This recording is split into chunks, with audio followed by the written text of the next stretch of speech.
สบายดีทุกคนเนาะ BDIG แล้วก็ BB Data บริษัทเดียวกันเด้อแต่2ชื่อเขาก็เลยลืมชื่อเอิ้นว่า BB Data แล้วก็ BDIG ก็มื้อนี้จะมาไลฟ์สดแล้วก็อธิบายเกี่ยวกับเรื่องของการเฮ็ด KYC คำว่า KYC หมายถึงว่าการยืนยันตัวตนเนาะทำอิฐเป็นหยังต้องไปเฮ็ด KYC เพราะเหตุผลหลายคนอยู่ในกลุ่มเหตุผลหลายๆคนบอกว่าถอนเงินจังใดเนาะเขาจะถอนไฟเองเขาจะถอนผ่านไฟเองเขาบ่ต้องไปผ่านในทีมเขาบ่ต้องผ่านผู้ใดเนาะเขาจะสามารถถอนได้เงินบ่แบบนี้เนาะนั่นคือมื้อนี้จึงออกมาไลฟ์สดให้ทุกคนเห็นแล้วก็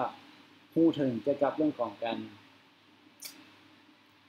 รเฮ็ด KYC ตัวเองยืนยันตัวเองเนาะเพื่อให้ผ่านจากการตั้งแอดเข้ารหัสของตัวเองแล้วเฮ็ดจังไดจึงผ่านเนาะมื้อนี้พาทุกคนไปเบิ่งตัวนี้ก่อนอื่นหมดแม่นเขาจะบอกเข้าตัวนี้เนาะอันดับแรกที่จะมาแนะนำแต่ละคนในเมื่อเราเห็นแล้วว่าเงินของห้องนี้มันสูงขึ้นเรื่อยๆเนาะดังเส้นของครับเจ้านี่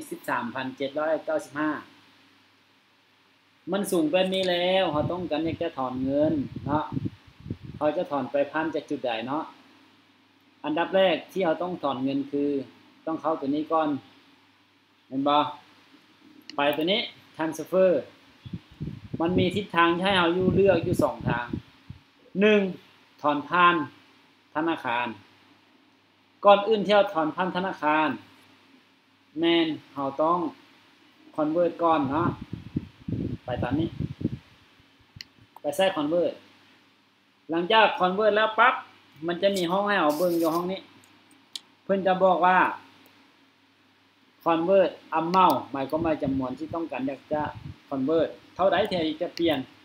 100เปลี่ยนไปหาห้องใด convert from แล้วconvert หรือว่าเปลี่ยนเจ้าห้องใดจะเอาเงินห้องใดออกไปห้อง financial coin เนาะทั้งหมด 13,000 กว่าดอลลาร์นี้แล้วก็มาเข้าห้องที่2ใส่คำว่า cash coin ถอนเจ้าห้อง financial coin ไปสู่ cash coin แล้วก็ไปใส่รหัสของตัวเองเนาะตีรหัสของตัวเองใส่ปั๊บเนาะตีรหัสใส่หลังจากตีรหัสใส่แล้วปั๊บโอเคสำเร็จก็ไปสามิตใส่เนาะสามิตนี้ตามนี้แล้วเงินห้องนี้ออกไปอยู่ห้อง cash coin จากห้อง financial coin ไปสู่ cash coin เฮาก็จะยังเงินอยู่ที่$90ตอนนี้ของข้าพเจ้ามีอยู่$676เนาะจะลองให้ทุกคนเบิ่งว่าการที่ convert แต่ละเทื่อมันจะเสียแท้บ่หรือบางคนยังบ่ยอมรับว่าเสียหรือบ่เสียเนาะเป็นหยังค่อยส่งให้เมทีมเขาจังเสียอยู่ที่ 10% นะบางคนก็ว่าเมทีมโกงไปแล้วเมทีมเอาเงินเขาไปใช้จ่ายอย่างอื่นแล้วมาบอกให้เขาจ่าย 10% แบบนี้นะเนาะก็เลยเริ่มสงสัยเมทีมเนาะเมทีมก็เลยนำเสนอให้ทุกคนฮู้ว่าเมทีมบ่ได้กินเงินบริษัทเพิ่นเอาไปค่าธรรมเนียมเนาะก็ตามอัตยาศัยของบริษัทเด้อนี่คือค่าชัดของบริษัทเด้อเขาจะชัดแบบนี้เนาะสำหรับคนใดที่บ่เคย convert เงินเจ้าห้อง FC ไปสู่ห้อง FC บ่เคย convert เจ้าห้อง FC ไปสู่ห้องcash coin เนาะลองเบิ่งเนาะโอเคใส่คำว่า submit เวลา submit ปั๊บจะแจ้งมาว่า you have successfully transfer your financial coin to cash coin เนาะโอเคจะเห็นแบบนี้จะเห็นแบบนี้หลังจากนั้นปั๊บแบบนี้ปั๊บต้องกลับขึ้นไปเบิ่งที่ dashboard ก่อน dashboard ก็จะเห็นบ่เมื่อกี้แม่นของครับเจ้านี้ออกไปหมายความว่าไป100ได้90ลองเอา676มาบวกกับ90ออกบ่766เนาะดอลลาร์นี่คือจากแคชเอาไปเมื่อกี้ 13,700 กว่าหมายความว่าตอนนี้เหลือ 13,695 นี่คือเงินห้องนี้ออกไปสู่ห้องนี้มาห้องนี้จ่ายไปแล้ว 10% โอเคจ่ายไปแล้ว 10% เนาะแล้วให้เอาเบิ่งจะการที่จะถอนห้องนี้ ไปสู่ธนาคารเนาะขั้นตอนการที่จะถอนห้องนี้ไปสู่ธนาคารแมนออกจากห้องนี้ withdraw ไปสร้างคำศัพท์ที่ห้องนี้สร้างคำศัพท์ที่ห้องนี้ปั๊บจึงไปสร้างคำว่า withdraw request ห้องขอหรือว่าขอถอนนะคำศัพท์ง่ายๆเพิ่นจะให้เอาถอนได้แค่ห้อง cash coin มันจะบ่มีห้องอื่นให้ผลที่ต้อง convert ย้อนว่าถ้าจะถอนผ่านธนาคารหรือกรณีที่2จะถอนไปเป็นเรื่องของเงิน FCC หรือว่าเงินเหรียญของตัวบริษัทเอิ้นว่าเฮาเหรียญว่าเฮาเอิ้นว่าชื่อของมันคือบล็อกเชน FCC เนาะเวลาเขาจะถอนผ่านนี้แน่นอนเขากำหนดให้ถอนเนาะจะเบิ่งอยู่นี่ตัวหนังสืออยู่ถึงนี้เด้อเบิ่งพยายามเบิ่งให้แจ้งๆเนาะโอเคซูมเข้าใกล้ๆเห็นแจ้งๆก่อนเพิ่นจะบอกว่า open apply withdraw on เนาะวันที่1 6 11 16 21 26เพิ่นจะกำหนดให้ถอนตามนี้ถ้าอยากถอนมื้อนี้ถอนมื้ออื่นถอนอาจจะบ่ได้ตามใจที่เฮาอยากถอนทุกๆมื้อธุรกิจเป็นไปได้มันอาจจะให้แต่ละคนค่อยๆถอนก็บ่แตกต่างจากมื้อนี้เฮาเอาเงินไปฝากไว้บัญชีเนาะอยู่ธนาคารแล้ว1ตื้อกี้มื้อนี้ไปฝาก1ตื้อมื้ออื่นจะไปถอน1ตื้อได้บ่ได้แน่นอนเขาจะถามว่าจะสิถอนไปเฮ็ดหยังเขาจะถอนทีละ100 ล้าน200 ล้าน300 ล้าน400 ล้าน500 ล้านแล้วแต่ทางธนาคารกำหนดเนาะนั่นคือทุกคนต้องเข้าใจเรื่องของกติกาการที่เงินออกไปนี่มันง่ายแต่เงินกลับไปอาจจะยากนิดนึงเนาะอาจจะยากหน่อยนึงแต่ทุกคนก็ต้องอดใจเอาเนาะอดใจรอเพราะว่าเฮาไปลงทุนมันต้องได้กำไรเนาะมันค่อยๆได้กำไรกลับมานั่นคือทุกคนต้องทำความเข้าใจว่ามันจะไปแบบนี้เนาะโอเคหลังจากที่เราเห็นแล้วว่ามันเป็นแบบนี้เนาะหลังจากที่เราเห็นแล้วว่าเป็นลักษณะแบบนี้เราต้องไปเข้าตัวนี้ต่อโอเคไปสร้างจะถอนจำนวนเท่าไหร่เขากำหนดถอนสูงสุดต่ำสุดเอาต่ำสุดก่อนต่ำสุดมัน100สูงสุด500เนาะโอเคสูงสุด500ผู้ใดที่จะถอนเงินนะโอเคผู้ใดที่อยากจะถอนเงินโอเคค่อยมีเงินแล้วค่อยอยากถอนให้ไกลนี่ได้บ่ถอน 1,000 2,000 4,000 5,000 ได้บ่เขาให้ถอนได้เทอละ500ภายในวันที่1 6 11 16 21 26เนาะของแต่ละเดือนหมายความว่าเดือนนึงเขาถอนตามนี้หลังจากที่สร้างถอนแล้วปั๊บก็ไปสร้างรหัสอยู่นี้ security password เนาะตัวนี้จะเป็น security password ไปใส่ security password แล้วปั๊บไปใส่คำว่า submit สร้างคำ submit เข้าไปเวลาสร้างคำ submit ปั๊บเพิ่นจะแจ้งมาว่าเขาเปิดถอนวันที่1 6 11 16 21 26มื้อนี้วันที่หยังก็มาได้อยู่ในคนใดที่กำลังตามอยู่ก็มาเด้อมื้อนี้วันที่หยังเด้อก่อนจะสร้างถอนเงินต้องเบิ่งวันที่พร้อมเด้อเงียบมิดจังได๋น้อมื้อนี้น้อวันที่หยังน้อต้องมาเด้อมื้อนี้แม่นวันที่หยังเด้เงียบหมายความว่าบ่มีไผชมแล้วตอนนี้โอเคถ้าบ่มีผู้ใดเบิ่งแล้วครับเดี๋ยวก็หยุดได้นี่เพราะว่าบ่เห็นไผตอบแล้วมื้อนี้วันที่หยัง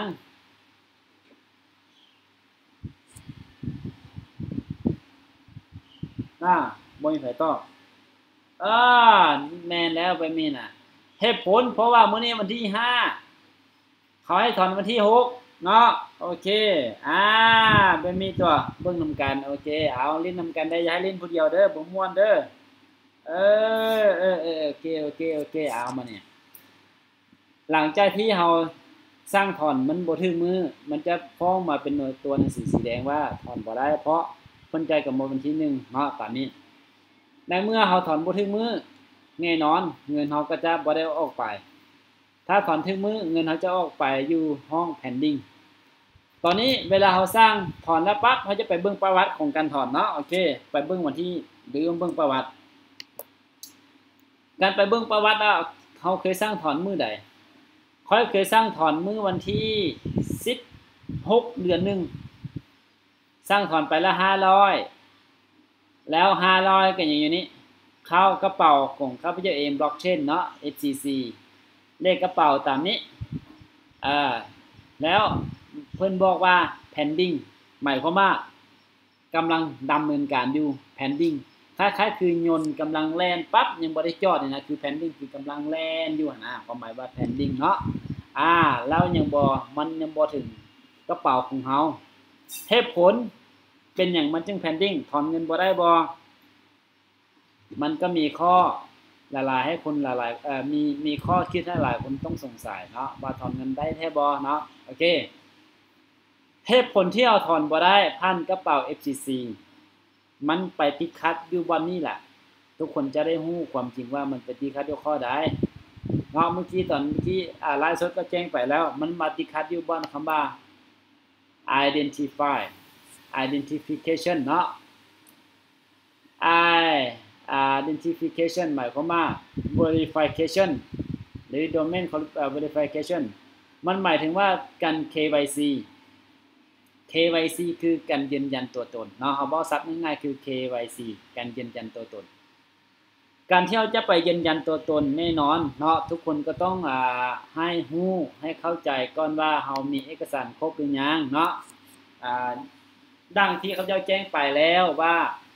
อันดับทันอิฐที่เราต้องการเตรียมคือ passport นะ passport โอเคแบบนี้เนาะ passport นี่คือเตรียม passport ก่อนเนาะอันดับที่2ต้องเซลฟี่ตัวเองกับ passport หมายความว่าเอา passport มาเซลฟี่กับหน้าตัวเองแบบนี้ผู้นึงเป็นผู้ถ่ายเฮาก็ได้หรือเฮาจะถ่ายเองก็ได้เนาะแบบนี้เขาเรียกว่าเซลฟี่อาจจะต้องเป็นรูปเซลฟี่เนาะมันถึงจะได้ถ้าบ่เป็นรูปเซลฟี่อาจจะบ่พันก็เป็นได้เนาะเพราะว่าครับเจ้าเองให้ผู้นึงถ่ายให้ครับเจ้าเองจะลงรูปไม้ว่าให้เซลฟี่ด้วยตัวเองเนาะบางคนบอกว่าสัญญาณเน็ตช้าบ่เกี่ยวกับของครับเจ้าเนาะโอเคฟังได้อยู่เนาะหมายความว่านี่คือเราต้องไปเฮ็ดตัวนี้เนาะพาสปอร์ตถ้าบ่มีพาสปอร์ตลองใส่บัตรประจำตัวเบิ่งเนาะลองใส่บัตรประจำตัวเบิ่งเพราะเท่าที่เพิ่นแจ้งมานี่มันจะมีศัพท์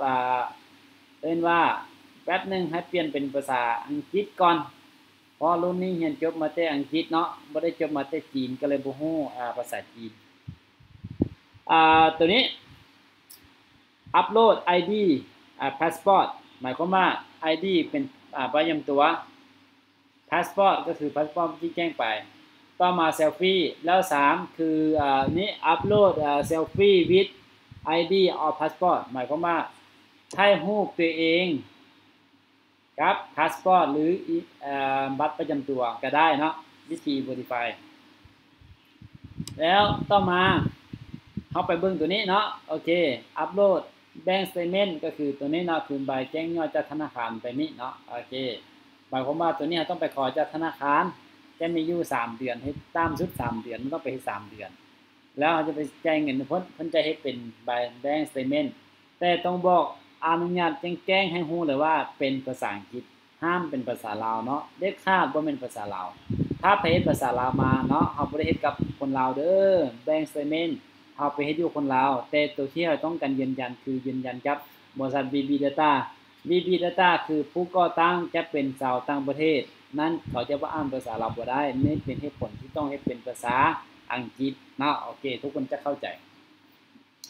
หลังจากที่เราจะอัปโหลดเฮาก็ไปนี่ไปกดซะนี่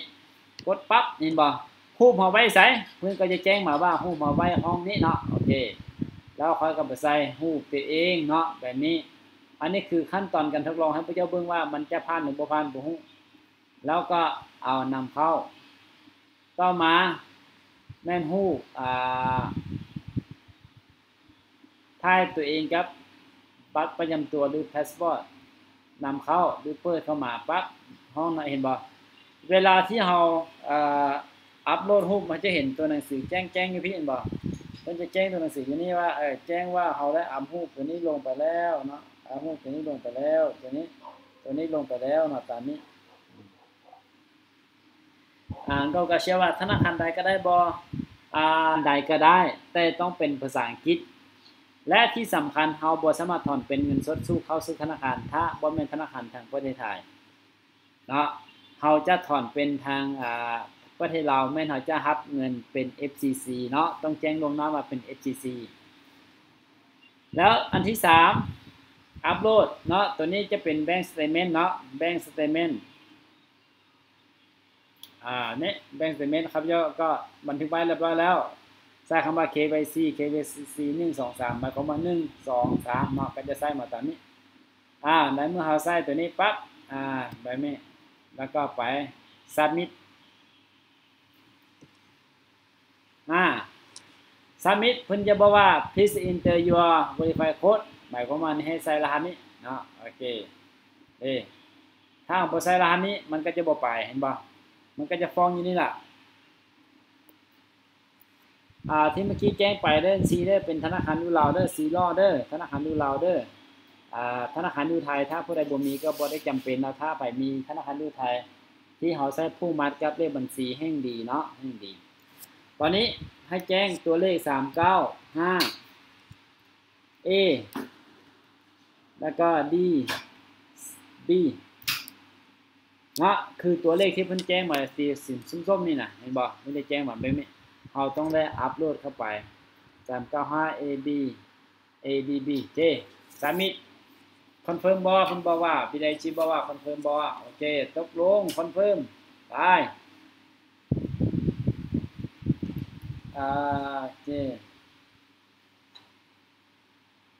ตอนนี้เห็นบ่กำลังหมุนกิ้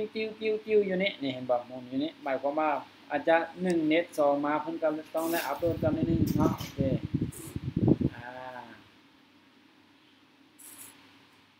ไปแล้วหมายความว่าเพิ่นเมื่อกี้เฮาใส่รหัสผิดเห็นบ่แค่เฮาใส่รหัสผิดมันก็แจ้งไปว่านี่เป็นภาษาอังกฤษเห็นบ่โอเคเพิ่นบ่แม่นใส่ผิดถูกต้องแล้วงง You have already upload the request image our admin will review it soon หมายความว่าโอเคเจ้าอัปโหลดรูปเรียบร้อยแล้วเพิ่นจะแจ้งให้เจ้าในใบนี้หมายความว่าเพิ่นจะแอดมินเพิ่นได้รับรู้แล้วเนาะโอเควัดเท่านี้ในการ verify แล้วเฮามาเบิ่งอยู่ที่dashboard เนาะเฮาต้องกลับไปที่ dashboard ก่อนมา dashboard เนาะหลังจากที่เอามาฮอด dashboard นะให้จะเห็นว่าตัวนี้เอาโทษทีเห็นบ่ your account is under verify เห็นบ่under verify หมายความว่ามันยังอยู่ขั้นตอนของการ verify อยู่เลยยังบ่ผ่านเนาะต้องจนกว่าเห็นเขา approve และเขาจึงสามารถถอนเงินจาก cash coin นี้ไปสู่ธนาคารหรือไปสู่FCC wallet เนาะ FCC wallet ที่เขาจะผ่านตัวนี้แม่นเขาต้องเฮ็ดตามขั้นตอนแบบนี้โอเคเนาะแต่ละคนคงจะเข้าใจแล้วก็รู้ถึงว่าการที่เขาจะ verify ตัวเองมันต้องเฮ็ดแนวใดแด้ต้องผ่านใส่แด้เนาะเฮ็ดจากจุดใดไปหาจุดใดเนาะอันดับที่เราต้องศึกษาและเข้าใจนำกันเนาะก็คืออยู่ตามขั้นตอนแบบนี้เบิ่งตามขั้นตอนละเอียดแบบนี้น้อยยาถามว่าธนาคารพัฒนาลาวได้บ่โอเคเนาะธนาคารใดอยู่ในเราก็ลองเฮ็ดเบิ่งเนาะเฮาบ่ฮู้ว่าได้หรือบ่ได้เพราะเขาจะบ่แม่นเจ้าของเด้อก็ตอบแทนบ่ได้แต่ต้องเฮ็ดลองก่อนว่าผ่านหรือบ่ผ่านเฮาค่อยมาพิจารณาอีกรอบนึงเพื่อง่ายและสะดวกให้ทุกคนเนาะโอเควันนี้เนาะตอนนี้ก็มาสิ้นสุดแค่เท่านี้แล้วผู้ใดมีคำถามหยังก็ถามมาได้เลย